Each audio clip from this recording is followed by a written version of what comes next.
Well, good evening, everybody. Good evening, Californians. It was brought to my attention recently that some of the things that I say on my YouTube channel here might put me possibly in the target zone of certain three-letter agencies or the government or the state or some federal people, or somebody might call a red flag law or something stupid just to get me in trouble based on what I say. And everybody knows here in California what you say can be used and will be used against you, whether you decide to not address somebody by their stupid pronoun or their imagined gender. This kind of stuff can get used against you in a court of law or something like that. And so some of you may have noticed I've deleted a few videos that I've had on there. But it got me thinking, it's like, why are we so freaking afraid of our government? The government should be afraid of us. We are the people who keep the government going. We elect them through our votes. Some of them sneak in by cheating, and we all know who those people are. But it's our tax dollars that pay for them to represent us. And lately, they're not representing us. And it makes you wonder, how do you deal with this? I would personally suggest if you could get American people to band together in a massive, massive way, bigger than anything that has ever been seen, peacefully, of course. But, I mean, the truckers have showed us how to do it. The farmers around the world have showed us how to do it. You just got to stick together and put your foot down. But, there comes a point where the American people may have to just say, I ain't paying taxes anymore because I'm not funding Ukraine. I'm not funding these wars to slaughter people around the world and these deep CIA, PSYOPs BS that's going on. I don't want to be part of it. I don't want my tax dollars paying for it. I don't want to be paying for building a transgender LGBTQ friendly zoo.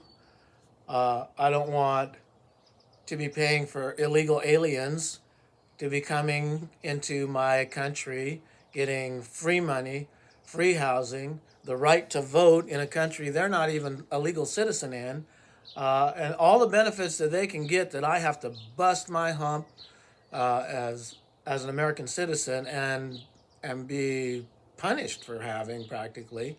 The harder you work, the harder they punish you. And in California, that's getting worse and worse.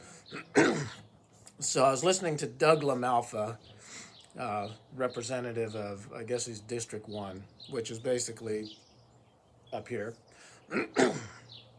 And he was talking about the wage increase. So if you haven't heard, California has ramrodded down its citizens' throat a $20 minimum wage. Well, they didn't think that one through because there's a lot of small businesses that are not going to be able to pay that without jacking up their prices for the business that they're doing. And when that happens, consumers like myself and hundreds of thousands, if not millions of others are going to say, well, I don't need that. I'm going to go out to dinner this weekend. Nope, don't need that. Going to go to fast food during the week because I'm too busy working to wait till I get home and cook. Nope, not going to do that. I want to take a break and go to the theater. Nope, not going to do that because all the wages are going to go up, so all the prices for these extra things are going to go up. Want to go visit my local museum up in Redding, California at Turtle Bay? Nope, not going to do that. I want to go to Whiskeytown Lake or Shasta Lake and enjoy my recreational areas here that they already charge you a hell of a fee to get into. Nope, not going to do that. So all this stuff is going to suffer. There's going to be job losses, business closes, layoffs left and right. And well, welcome to the Gavin Newsom, California. I've always called him the great bankrupter, and that's because you can see what he did to San Francisco. 37% of San Francisco business district is vacant now. What I heard, how did I hear that? I heard one in every square feet of business real estate is now empty. Uh, tech companies are leaving California left and right. All this stuff. So yeah, I want to say yay for all you minimum wage workers out there. You got a pay increase, but it ain't gonna do you any good because one, you're either gonna get laid off of your job because your employer can't afford you now, and two, you're not going to be able to afford anything either. That increase in your wages doesn't keep up with the Joe-flation and Newsom inflation and high taxes that are occurring here in California. So, you can, woohoo, I got $20 an hour job now. Well, no, you didn't. You just screwed you and the rest of the people in the state because it's all of us who have to foot those bills for those increased revenues. Uh, well, we're just going to stop doing stuff, because what? What do? You can't afford it now. Barely could afford it then. So, yeah, it ain't going to do any good. It's actually going to make stuff worse, which is what the government tends to do. They're great at two things: doing absolutely nothing or overreacting. And this one they overreacted on. One of the other things that's coming up in California is they want to ban your air conditioner. They want to force everybody to get heat pumps. And if you have a gas furnace, a train, or something like that, they're going to force you into getting rid of all that, or you can't replace it. By buying a new one, you have to get a heat pump. Well, that sounds like a good idea, but heat pumps aren't as efficient, probably. I don't know that for a fact. But what I do know is they're all electric. And everybody in California knows our electrical grid sucks. We don't have the infrastructure to keep up with the supply and demand. Summertime comes, it gets 100 plus degrees, 110 degrees out in the middle of the summer. You're going to be running the air conditioner just to survive. And guess what? The grid is not going to hold up. You're going to have brownouts. Everything's going to go black. And there won't be enough electricity to go around. And your electric vehicle won't go anywhere because, hey, guess what? There's no way to charge it. So that's going to occur. And, how do you make up for this stuff? Well, California is supposedly going to give you an incentive like, I don't know, something like $2,000 or something I heard for having your AC replaced with a heat pump. Well, where's that money coming from? It's basically going to come from your skyrocketing PG&E rates. I just saw a letter I just got from PG&E. They're going into this second increase, PG&E rate increase. So that's where that's going to be coming from. So yeah, guess what? You're going to get forced to buy a heat pump, and there's not going to be the electricity. There's no infrastructure. PG&E is going to increase the rates, which they're doing already. And the California taxpayer is going to foot the bill for all of that, let alone all of the illegals that come in here. They're going to get all that for free, So how are they going to make up with that? Well, your local city councils and your county councils and all your local communities are trying to push through more taxes in the November ballot. Your state's going to push through more taxes on your people in the November ballot to make up for all that lost revenue because business have left California. And basically, it's just destroying everything. And on top of that, Gavin Newsom is trying to destroy Proposition 13 here in California, which protects homeowners from huge increases in property taxes. And he backs multiple bills that basically will hamstring all the California citizens' property owners in one way or another and give the state the ability to just randomly increase a lot of bullshit taxes on the people here in California. But so how are they going to fix that? Well, they passed a bill where and I don't remember the bill on the top of my head. But basically, they basically told all the communities and the cities that you have to build X amount of houses in your community per year, or something like that. So it's basically for creating new homes and stuff. But there's a thing they put in there is called the builder's remedy. And if you don't know what the builder's remedy is, it's basically is if, say, your town didn't build the required quota of new homes for its expansion according to what California demanded, then build back. The build remedy basically is construction companies, building contractors can come in and they can go into any neighborhood where they can basically buy lots and stuff, and they can build whatever they want there. So, like, look at the property behind me. Um, this is part of my property and my neighbor's property and my neighbor's property, and you can see it's beautiful. Well, the lot next to me is vacant.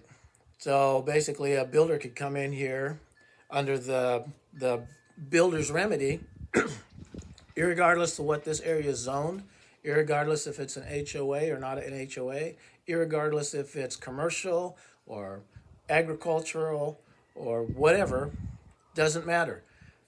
You basically could walk into the and buy the property next to my house and put in a 400 room motel, hotel, apartment complex, condominiums, townhouses, whatever.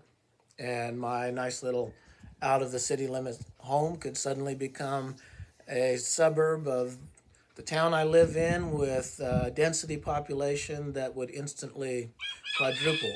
Or, according to a lot of the idiots who voted Prop 1 in this last Super Tuesday, they could say, well, this is going to be for the homeless or the illegals or the psychotics or a felon rehabilitation halfway house. They could do whatever they want in your neighborhood at any time, and you would have nothing to say for it, and the county and your local community would not be able to stop them in any way. So that's Assembly Bill 1893, and if the community that you live in doesn't build X amount of houses that's required by the state of California, well, they'll allow contractors to come in and build whatever they want, wherever they want, at any time they want.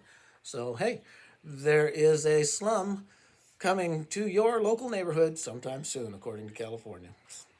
And you can thank Wix and Bonta for pushing that initiative through. If you're a Californian, you know who that is. So, yeah, these are things that are going on in California.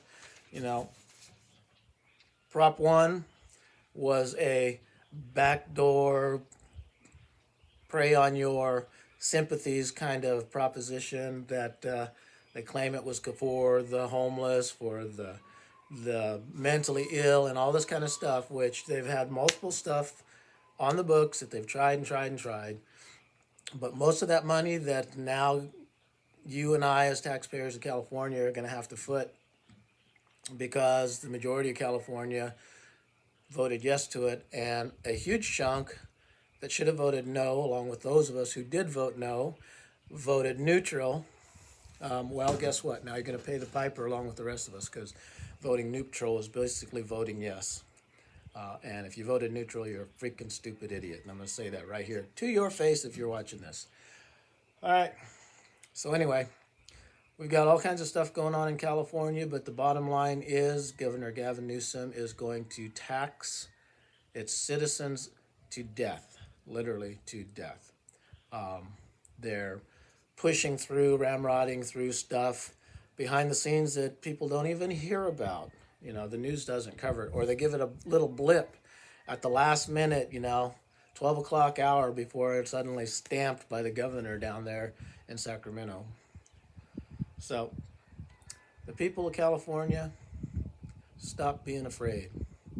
If they're going to come and harass you like a bunch of jackboot Gestapo squads, don't be afraid of them. We need to band together, and we need to raise our voices and let our representatives know that this bullshit's got to stop. I don't care if you're a Democrat, a liberal, uh, Republican. I don't care if you're nonpartisan. I don't care whether you believe in whatever. You know, you're in this boat with the rest of us. And when it sinks, it sinks. We all sink with it. So stop thinking Trump versus Biden, uh, Democrats versus Republicans. Think, hey, this is the lifeblood of America that's being bled right now. And you all need to think about what you're doing. You all need to think about how you're voting. You all need to think about what you're going to do in the very, very near future, because they're going to cripple us, they're going to hamstring us, and bing, bang, boom, guess what? Next thing you know, you're a slave. The only thing left that they have to do is take away everything that you own, put a barcode on the back of your neck, and you become property. You become cattle. You become cannon fodder. They already tried to do that with vaccine mandates and stuff. Now they're going to do that with all kinds of other stuff. I mean, there's national emergencies going off right now because there's a solar eclipse going to be coming across the sky here in a couple more days. You know, something's going on. They're not telling you, but they're going to use every excuse to try and strip your rights. They did a test run with it around the world with COVID. They did lockdowns, church bans. They're going to be declaring Christianity a crime. They're doing it with the transgender LGBT bull crap and the women's rights that aren't women's rights. You know, if you're a guy that pretends to be a girl, you got more rights than the guy that's just a guy who doesn't want to be around you or acknowledge you because you're a freaking lunatic. You know, it's coming down, and you need to stop being afraid. America, stop being afraid. Californians, stop being afraid. These people may come for you. Don't be afraid of them. You know, stand up, be strong. Remember what this country was founded for and how it was founded, and don't let them change our history by brainwashing our future. George Williams Sr., I hope you all hear this. Talk to you later.